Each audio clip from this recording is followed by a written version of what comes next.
What's up guys, in this video, I'm gonna talk all about what type of application questions you should ask a prospect to make sure you weed out the ones that aren't serious. So stay tuned, I'm gonna walk you through step by step.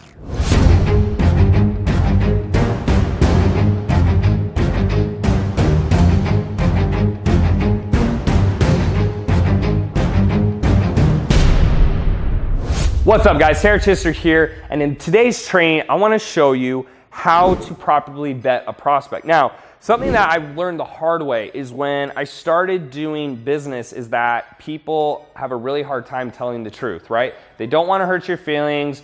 They don't wanna say they're not serious. They don't wanna say that they don't have the finances. So you really have to have a great process of getting these answers out of people in a very nice and approachable way. So here we go. Application questions. This is what you wanna do. So let's say you're talking to a prospect on Instagram, Facebook, whatever, and you are ready to book your call, your strategy session, or whatever the hell you think you wanna call it, to where you're doing a potential sales call. So here's what I do.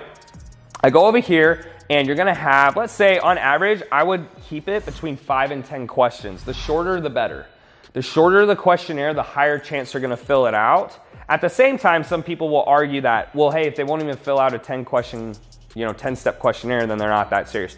It's true, but at the same time, people get busy, and just understand the more steps you make, the harder it is for them to get to you. So usually I'd keep it within 5 questions. If you need to do a little more, that's cool. So most of my apps are 5 to 10 questions. Now, you can ask a lot of questions on the app, but ultimately you only care about a couple things, all right? So typically what I'll ask is, how much they're making, right? And let's assume whether this is a business or let's say a fitness client, like B2C or B2B, you're gonna wanna know how much they're making or what they do for work. So you say, how much you make, or job, or both, okay? So asking someone what their job is a nice way of asking how much they make, typically, because if they say I'm a bus driver, or they say I'm an engineer, you can get an idea, just Google it, you can get an idea of how much they make. Why is this important? Well, ultimately, guys, if they say I'm unemployed, or they say I make $2,000 a month, could they work with you if they get credit cards and loans? Yeah, but usually I'd be like, hey, are you in a position to invest? Because you'd be surprised. Some people say, oh yeah, actually I'm not. And you're like, oh, okay,